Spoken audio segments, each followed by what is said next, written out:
कि बकसा से बाएगा बुलाई दो इंजेक्शन लगावाई दो इंजेक्शन लगावाई दो ना हो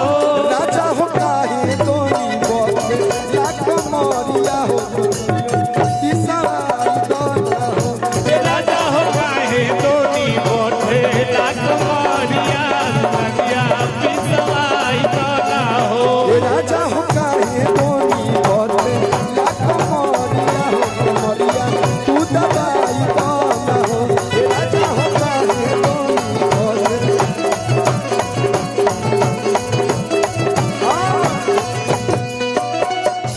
छोटे में गाना करैला हो सही से जरिया डसैला हो छोटे में गौना करैला हो सही से जरिया डसैला हो छोटे में गाना करैला हो सही से जरिया डसैला हो कि नरमी कलैया मुचा डाल दी होला कोरा में दबाई दी होला कोरा में दवाई दिहला हो राजा हो ए राजा हो काहे दोनी वक्त लाखों मोरिया दवाई देला हो राजा हो काहे दोनी बोके लाख मोरिया लड़का टैलेंटेड कैसे निकला है जब तक फैक्ट्री बढ़िया नहीं रहेगा तब तक प्रोडक्ट बढ़िया नहीं हो सकता है। हाँ देखिए मेरे पिताजी गांव में नाटक करते थे तो हम भी निकल गए भाई एक्टर कलाकार। अच्छा इधर ससुराल हो मैं सालिए सरोज बाबू यही से कहते नहीं तने चटक होली सुनाओ बाबू लास्ट में एक लाइन तुम्हारे लिए बाबू बधाई दे के सब कहेला संग दिल अरविंद केला बधाई दे के सब कहेला संग दिल अरविंद केला गायकी में 12 लाखों बरिस जिया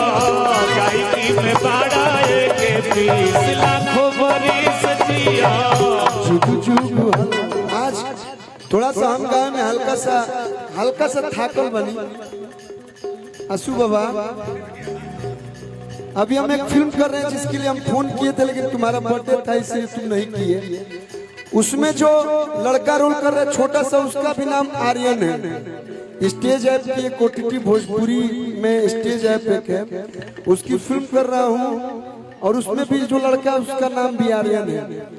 और वह रात तक शूटिंग चल रहा आवे में तन में था कि बनी से आवाज हल्का सा खसखसा था लेकिन चल घर में बन कि गायकी में 12 लाखों बरिस जिया गायकी में 12 हम जिया गायकी में लेकिन भैया हाँ बिना भी माई खातिर गोले हैं सोहर बबुआ के तो हम गलत नहीं कि पटन से बहे दानो लाई दो